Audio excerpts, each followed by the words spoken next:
जय जय शंकर हर हर शंकरा जय जय शंकर हर हर शंकरा जय जय शंकर हर हर शंकरा जय जय शंकर हर हर शंकरा। பெரியவா சச்சரித்தம் அத்தியாயம் 6.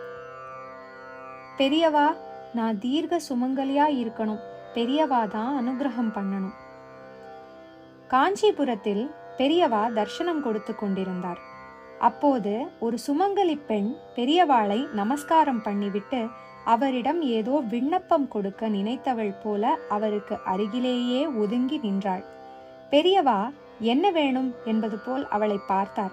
நிஜமாகவே மனஸ் உருகி ஒரு பிரார்த்தனையை அவரிடம் வேண்டினாள். பெரியவா, நான் தீர்க்க சுமங்கலியா இருக்கணும். பெரியவாதான் அனுகிரகம் பண்ணணும். சுற்றி இருந்தவர்களும் மனசை கூராக்கி கொண்டு பெரியவாளின் திருவாக்கை எதிர்பார்த்து கொண்டிருந்தனர். உங்க ஆத்துக்கு யார் வந்து கேட்டாலும் வயிறு நிறைய சாப்பாடு போடு, தீர்த்தம் கொடு. பிச்சைக்காரா வந்து கேட்டா கட்டாயமா அவளுக்கு தர்மம் பண்ணு. நீ தீர்க்க சுமங்கலியா இருப்ப. திருக்கரத்தை தூக்கி ஆசீர்வாதம் பண்ணிவிட்டு குங்கும பிரசாதம் கொடுத்து அனுப்பினார். அந்த அம்மாவுக்கோ பரம சந்தோஷம். கட்டாயம் அப்படியே பண்றேன் பெரியவா. சொன்னவாறு செய்யவும் செய்தாள். தன்னுடைய 86வது வயசில் சுமங்கலியாக சிவலோக பிராப்தி அடைந்தாள்.